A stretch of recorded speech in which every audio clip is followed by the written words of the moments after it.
Ooh. Sorry about that, guys. What's up, guys? Cody here today with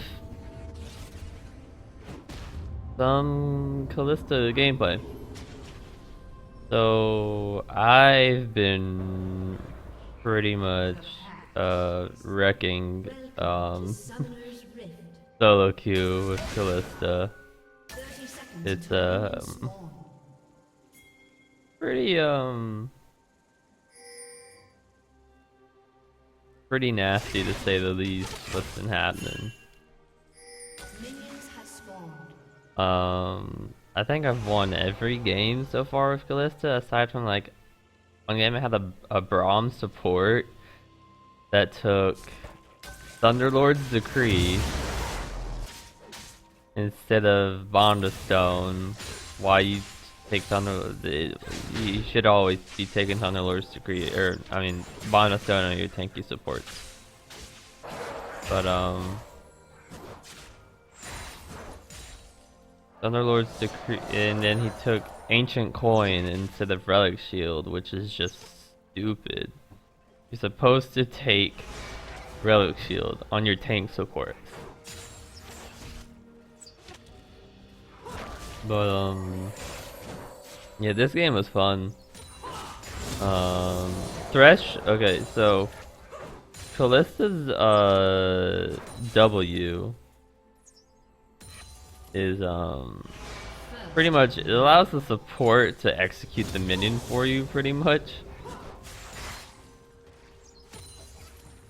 And it makes farming for you so much easier. And like if you do it with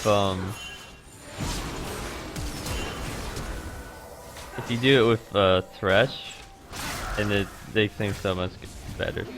So I still get the kill on Ashe somehow, even though I didn't like actually kill her. So the minions must have taken her out, but that's me not knowing how much damage my E does at the moment. But Kalista's just so good. Her early game is just amazing. I think, yeah, in this game I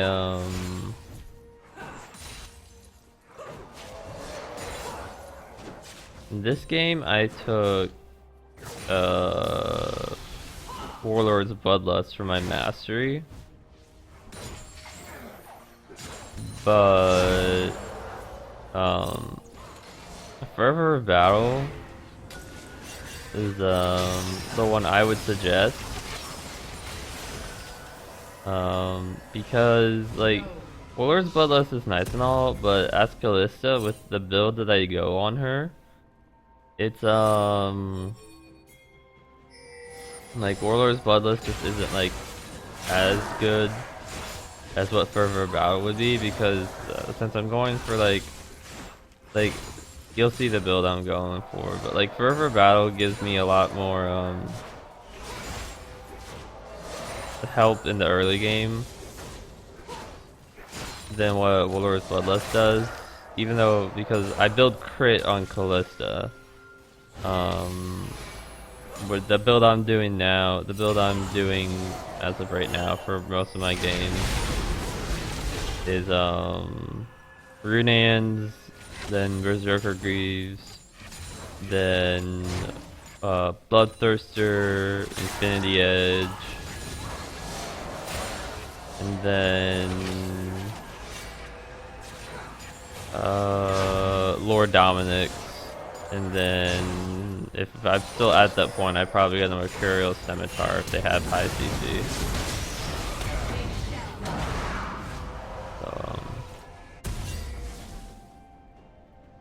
So like originally I had put Warlord's Bloodlust on her, but then it was like, yeah, but I need more pressure early game, because Warlord's Bloodlust heals you when you crit, but Kalista, she's still not doing, she's doing damage, but she's not like doing a ton of damage. So, but as you can see, me and Thresh so far have been doing really good. Plus our Victor was pretty good this game, so I walked back into that.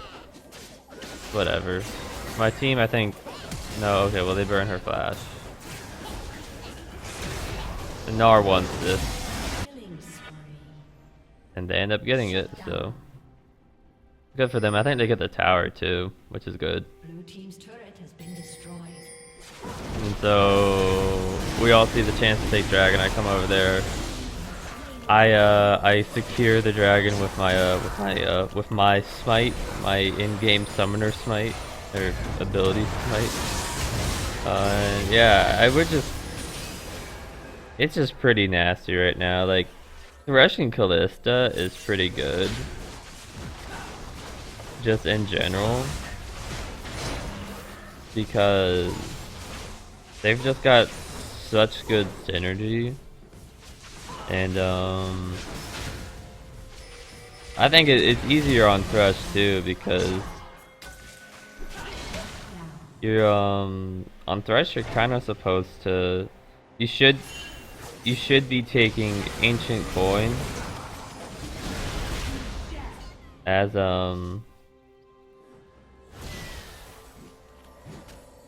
or no, you should not be taking Ancient Coin as you should be taking Relic Shield as your starting item. I got ulted there.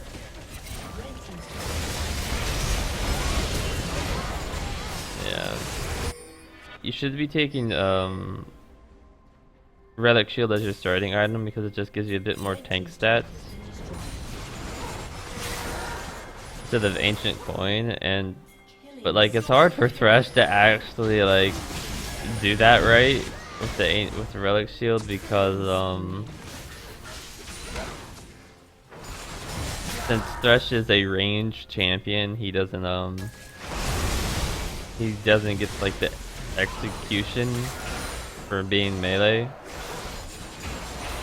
But with my W passive, he deals extra damage, and it counts as him killing. He deals extra damage after I attack it, and if he kills it with my W passive on there, if he's got a Relic Shield stack, he gets it counts as him getting it. But since it's Relic Shield, I get the gold anyways. And if he killed it, then with my passive on it, and he doesn't have a Relic Shield stack, I get it anyways. So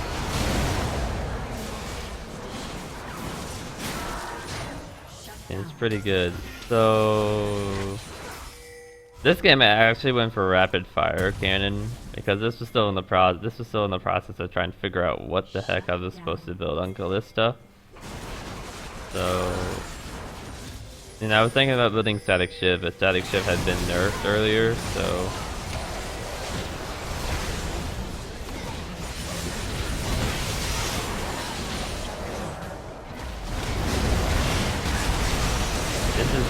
it's just massacre now pretty much.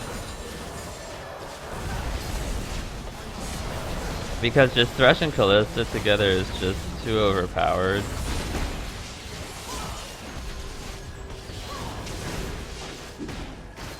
And Jax kills me with Hex Tech.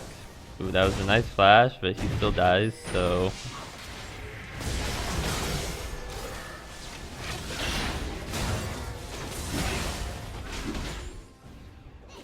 yeah, like the synergy between Thresh and Kalista is just so good. Plus that guy was like gold 5, I think, so it was pretty good. I had a pretty good team comp to begin with.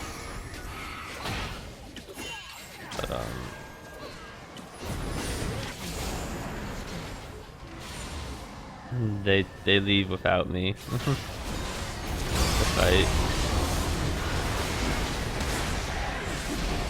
Why Diana stays is beyond me.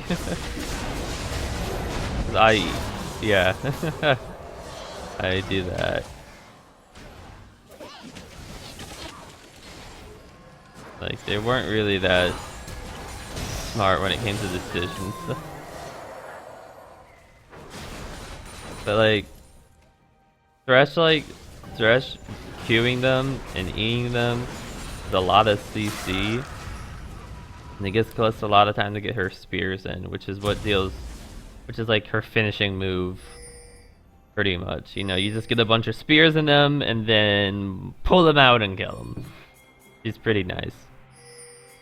But and then you have your ultimate to throw Thresh into a fight, and so you could throw him into a fight and he can ult and use his CC. He doesn't even have to use his Q if you've got a Kalista to get into a team fight now. So, not like we really had any issues with team fights this game. Team fights this game were a joke.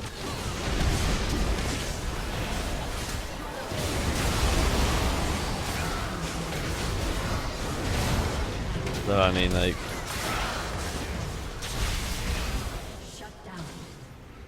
I think I killed the Lee Sin here. I'm pretty sure. Yeah, get a triple. It's not that hard. I mean, Kalista originally, I didn't play her because like she was kind of difficult for me to use at the time.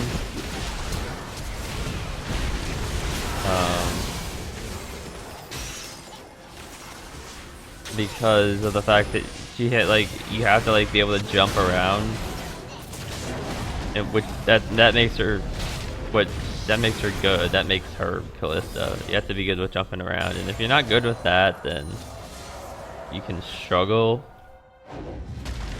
quite a lot.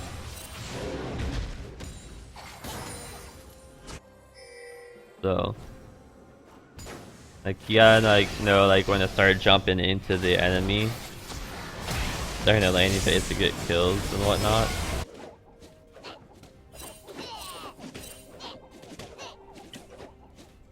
And then just like Blue team's inhibitor has been destroyed. also the support like has to know like how to play with Kalista too, but that's a minor thing. But I mean, like, Kalista is just a higher skill champ by far than what most other ADCs are. Like, Misfortune's like pretty simple. W for more attack speed, Q something to like hit something behind it to kill it, then it does more damage to the next target. Her ult is just her standing there attacking stuff.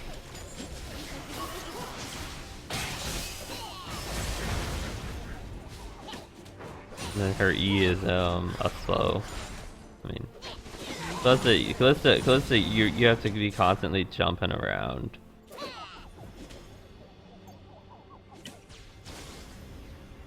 And that, like, if you can do that correctly, then it makes her a really strong force.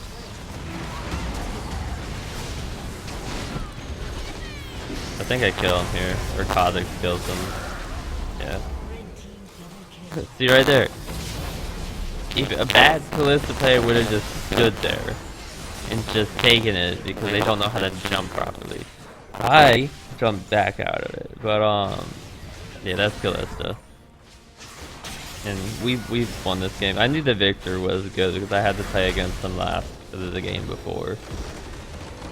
But yeah, we won. It was that's Kalista for you. I went 11-4 that game. That's pretty good on my part. So I've been having fun with Kalista during my my ranked games. I think I only lost that one game that I told you about with Braum. But typically the build I go for is Runans, Berserker Greaves, Bloodthirster, IE, Lord Dominic's, and then Mercurial Scimitar at the end. Unless like they just like don't have CC, then I guess I'd pick up like a Phantom Dancer or something, or maybe another Infinity Edge. There's more damage. Like you don't need to pick up a GA anymore. Like sometimes you'd pick up a GA last season. This season, there's enough items now that you don't have to ever. You should not have a GA on the ADC because you want to be dealing as much damage as possible. Well, hope you guys enjoyed. Remember to like and subscribe if you did. And share this with your friends. And see you guys in the next video. Thanks.